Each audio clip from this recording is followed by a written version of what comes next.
Hey everyone, welcome back to the channel. Thanks very much for stopping by here today. My name's Ryan and I'm a former Royal Marines Commando from the United Kingdom, and today we're going to be reacting to more content with regards what is wrong with Russia's military. This has been quite a hot topic. There's been loads and loads of comments put in the comment section on each video that I've done. This will be the third one to this video so far relating to Russia's military. I just want to say thank you for showing loads of love so far. There's some really interesting topics come up from this. Okay, before we start, guys, I want to do this. My aim isn't to slander anyone. It isn't to hate on anyone or anything like that. If you've been watching me for a while, you know I'm not about that. It's quite simply putting my opinion on some fantastic content that's already out there. So that's all my aim is. So just with regards comments and stuff in the comment section, just remember that on both sides of the coin in terms of Russia Ukraine, there is people unfortunately losing their lives. So let's not get too caught up in our privilege, of being able to watch and comment on these videos. There is people, going through some proper suffering, behind all of this content. So just be thoughtful in that regards, okay, with whatever you do post.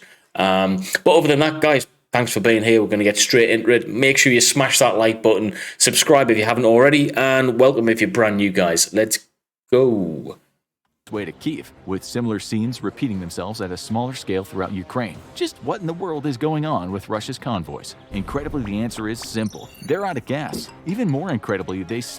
The irony. They're out of gas. They can't fuel their convoys, their vehicles.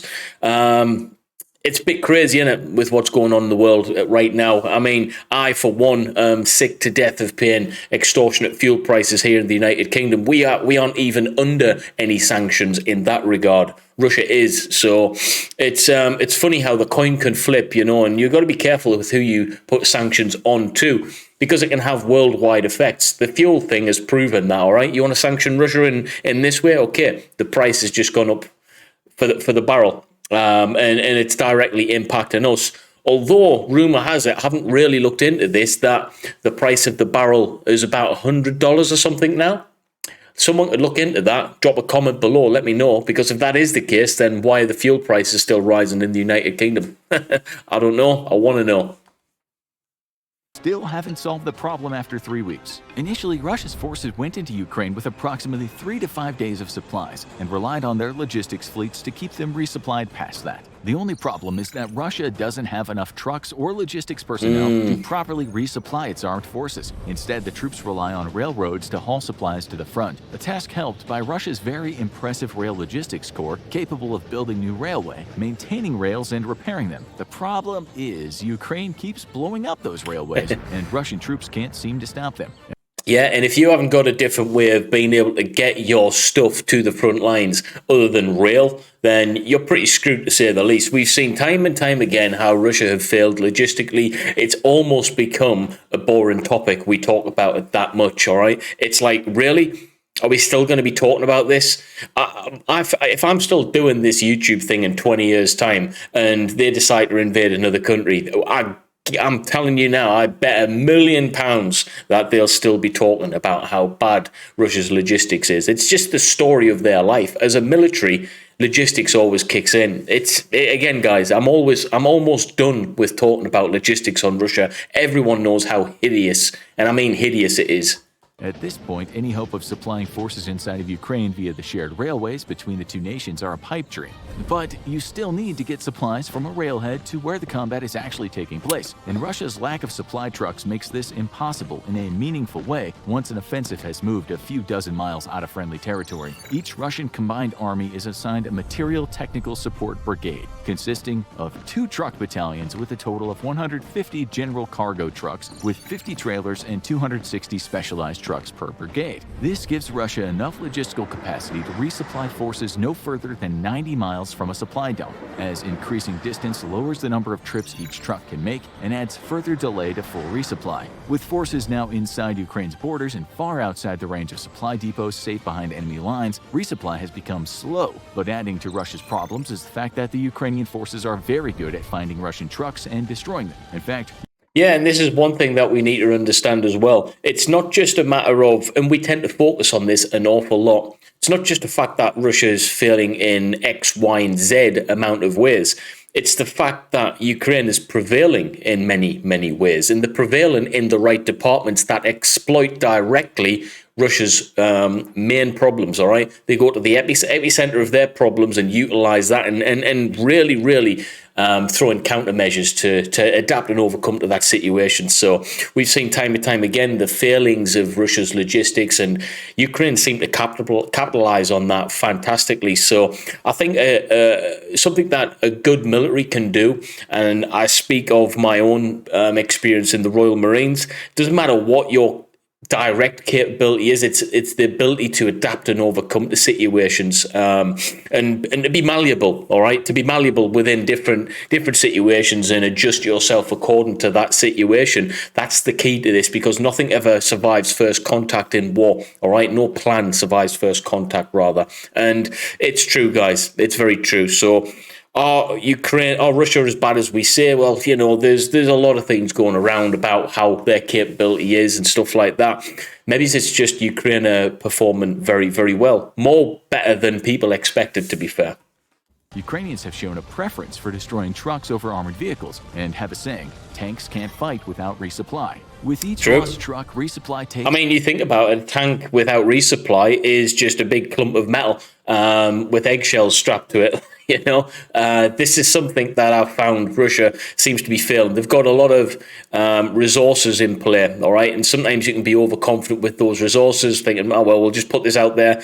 If we lose that tank, we're not too bothered. Well, I'll use Britain, for example. We are bothered. We haven't got unlimited supply and resources. We do look after our kit. We do want our tanks and our men to fight another day, so we look after it. That's something that Russia doesn't seem to do. They're not really too bothered about their individual soldiers on the ground fighting these wars. And as a result, you're going to get a soldier who just isn't bothered in fighting, helping Russia as well. Big problems going on. Even longer, leading to stalled out offensives and an incredible 40-kilometer long train of parked vehicles. That was disgusting. The general ineptitude of Russian leadership makes orderly resupply difficult, causing massive traffic snarls of their own creation and further miring Russian troops down. This lack of leadership highlights yet another of Russia's massive deficiencies, the complete lack of trained and disciplined non-commissioned officer corps. In the U.S. military, non-commissioned officers, or NCOs, make up the backbone of its armed forces. I am so happy that this is finally being brought up in this video. We've spoke on a few occasions with regards how prominent, how effective, how necessary a non-commissioned officer, a junior leader, a corporal, whatever you want to call it, all right? They are the backbone of the military. You've got to think about it. The mass amount of people, the mass rank structure at the very bottom is the privates, is the Marines, you get it, right? The privates at the very bottom. There's quite a few of them, all right? Those guys need structure. Those guys need someone relatable, not too far away from them, relatable-wise, and that's an NCO. It's someone who's, promoted throughout that fighting section into, the first rank, the second rank structure. It's really, really important.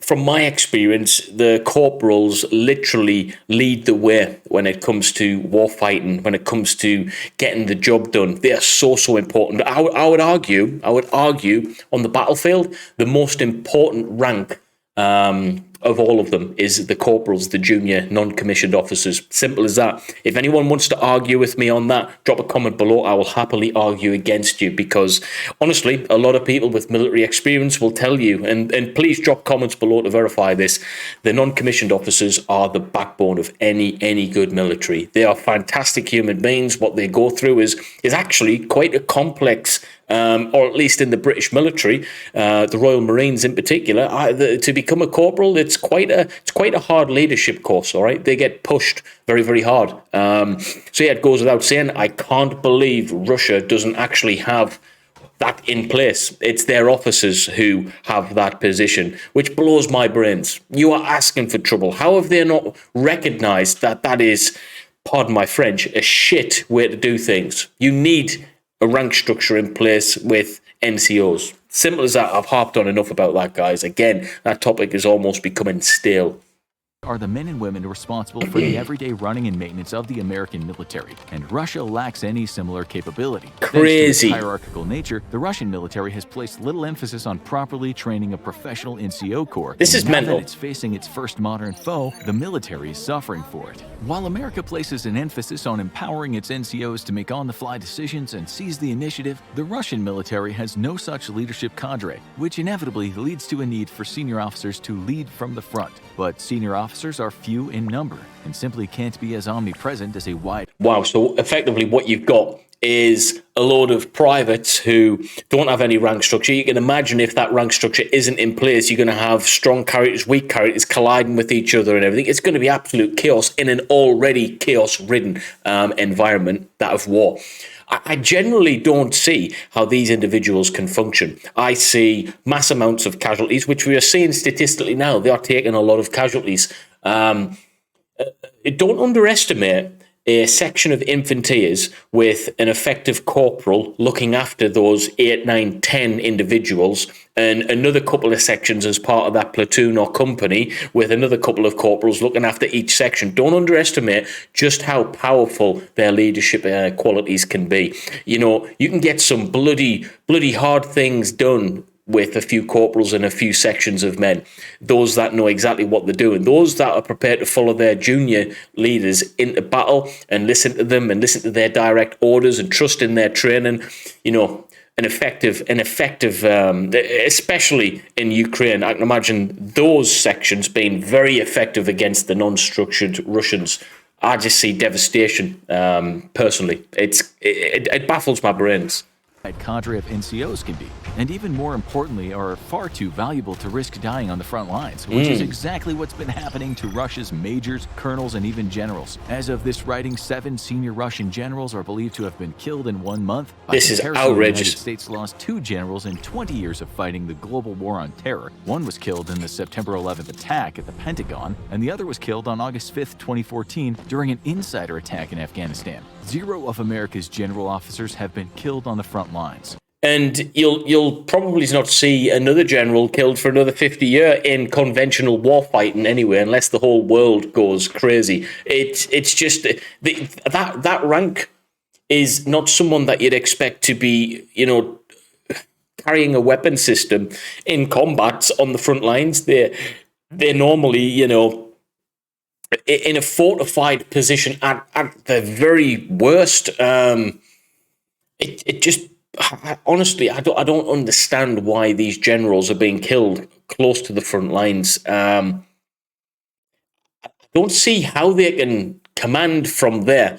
Have they not got the infrastructure to be able to command from a distance? It doesn't make any sense. To the point of which I generally don't know what to make of it. I am lost for words. If you can help me out in the comments with your initial thoughts on why this is happening, one, you'd be giving me a bit of insight, and two, I'm generally, I don't know why Russia is doing that. I don't know why that's actually happening. It's so insane that it just doesn't make sense to me at all.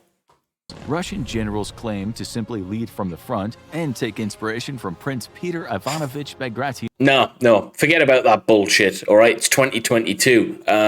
It's not working. It's not working in a very severe way for them. Like we're not on bloody horses or yielding swords anymore. All right, forget about that shit. This is backward. It's a backward mentality.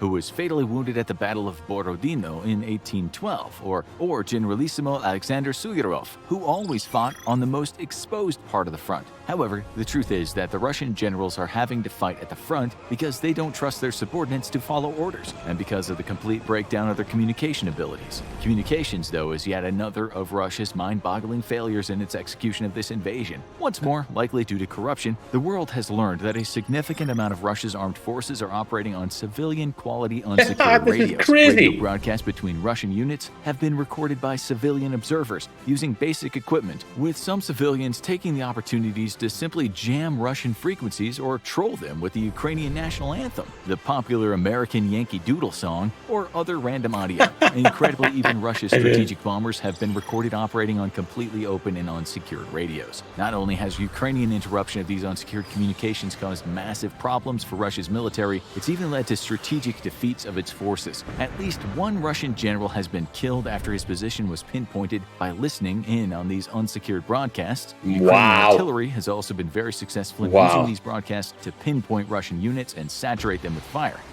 So I think it comes down to a few things. Ukraine's been very lucky with this type of Russia at this period of time. They've got too big for the boots. The bullying tactics have all came out now. Everyone knows Russia's capabilities, all right? Everyone knows that now. It's all out. We live in the social media age. You can't hide it anymore. It's just out there, all right? They're not as good as everyone feared, which is good for Ukraine. Do I believe every story that's out there? No, I'm not stupid. I read the comments, guys. You know, you can't just be saying this, and this without thinking that they're getting some success. Of course, they will be getting some success, but holistically speaking, they're nowhere near as successful as everyone was scared to death about before the invasion. All right. We all know that now. It's like the cat's out of the bag. They can't hide behind this bully mentality anymore, which is.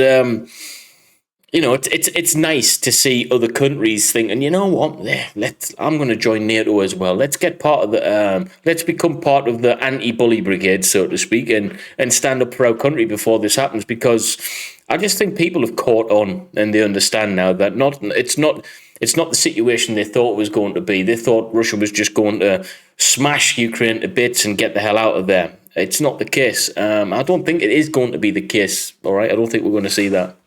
Most baffling of all, though, is the failure of Russia's highly secure cryptophone system. Introduced in 2021, ERA was touted as the most secure communication system in the world, capable of secure conversations from almost anywhere on the face of the planet. However, Russian generals and intelligence agents have been unable to use it inside of Ukraine. The reason? It relies on cell towers and uses 3G and 4G to communicate. And the Russians have destroyed most of the cell towers in the areas they've occupied. Hundreds of millions of dollars in research, development, and procurement costs all wasted on a system that can't work when the Russians need it the most, simply because somebody didn't tell the troops not to destroy the cell towers. Wow, that is now, bloody Russians are forced to use stupid unencrypted landlines for highly sensitive conversations, which inevitably have been intercepted by Ukraine and Western intelligence agencies to great strategic effect. By now, you are no doubt fully aware of the extent of Russia's war crimes against Ukraine civilians, and this is yet because of another failure of the Russian military. Russia has a very low supply of smart weapons, both because it simply can't afford them due to 2014 sanctions, and because Russia's always placed a low priority on precision weapons. Most of its aircraft also lack targeting pods. Inevitably, it was feared that as Russia's stockpile of smart munitions dried up, it would resort to much more indiscriminate dumb bombs, resulting in high amounts of collateral damage and very little actual destruction of. This is the part of war that sickens me. Is the collateral damage. It's unacceptable, guys. There's no way anyone can justify on either side the innocent killing of women, children, men who have nothing to do with these political failings. And I call them political failings because that's all it is. If we've reached a point where you're getting invaded by an alleged civilized country, politics has failed massively. The world has failed as well. It's not just Russia, Ukraine. We need to look holistically at the whole global theater of politicians. I mean, you think about it. How many circles of life do you see individuals of power, of significance, rubbing shoulders with other significant, powerful individuals, and then the next year they're committing war crimes?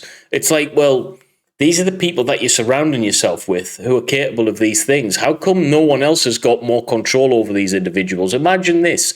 Have a look at your own friend circle right now. You select your friends wisely. The older you get, the more wiser you become, or at least it should be that way. Now imagine if out of those friends, you've got one of them potentially, is potentially going to be invading a country. One of them's potentially committing war crimes. The other one's doing this. The other one could potentially do this. All within a couple of years, you've been rubbing shoulders, all pretending things is happy, and then the next minute they're committing atrocious crimes. Imagine if your friend circle was like that. You'd question your integrity as a human being. You'd question your decision-making capabilities. You'd question, actually, am I with the right crowd here? Because I seem to be meeting a lot of people who do a lot of bad things.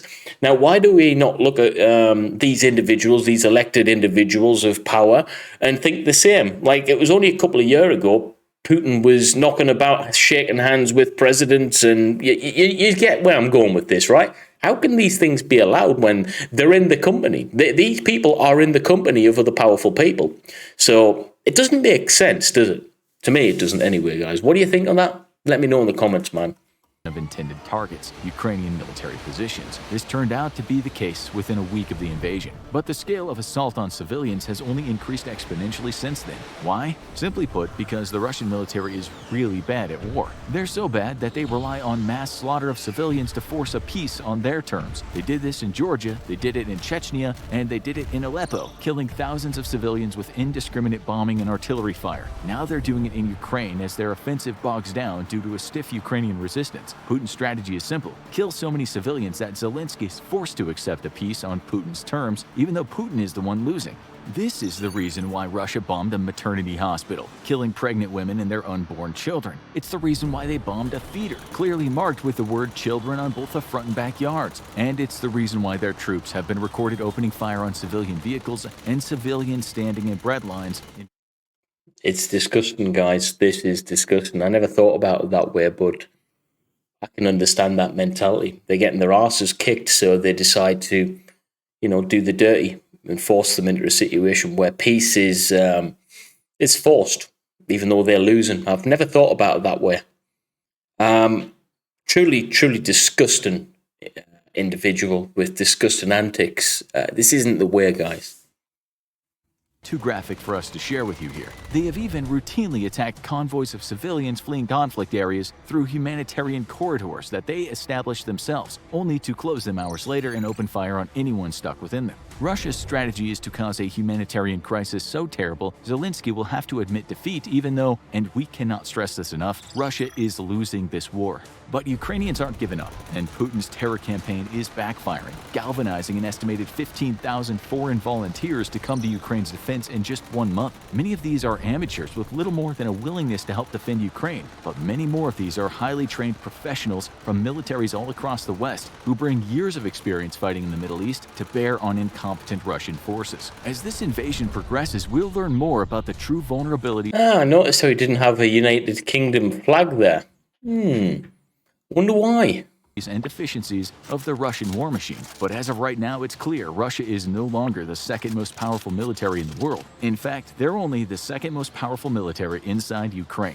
Now, go check out... You know something, guys? I couldn't have put it better myself. No, they're not the second most powerful military on the planet. And again, I'll just reiterate, they are, at this moment in time, they're only the second most powerful military in Ukraine. I think we're going to leave it there, guys, on that one, to be honest with you. It's sickening, really, isn't it? It's not often I'm stuck for words, all right? But the thing that's in my head right now is the fact that innocent people are dying, and I don't like that. I know loads of other people don't like that as well, but I don't want to just use the same phrase that gets flung about, oh, but that's war. Really? Let's get rid of that phrase, oh, but that's what happens at war. No, forget about that. It shouldn't be the case, guys. We need to look within our own morality and think, wow, this is not good enough, man, for mankind in 2022. This is just not good enough, I think, personally. But I'll leave it on that one, guys. Thank you for watching so far. I was ranting a little bit at the end, but you know how it is on the channel. I like to do that from time to time. If you want to smash the like button, if you enjoyed the content, if you like my take on things, please do so. Go follow the original channel. Infographics is one of it's a top 5 channel in my eyes, one of my favorite channels of all time. So go show them some love, and yeah, hopefully you appreciate my opinion on things. But whatever you're doing, wherever you are, stay safe. Thanks for stopping by. I love you all. Take it easy. Bye bye.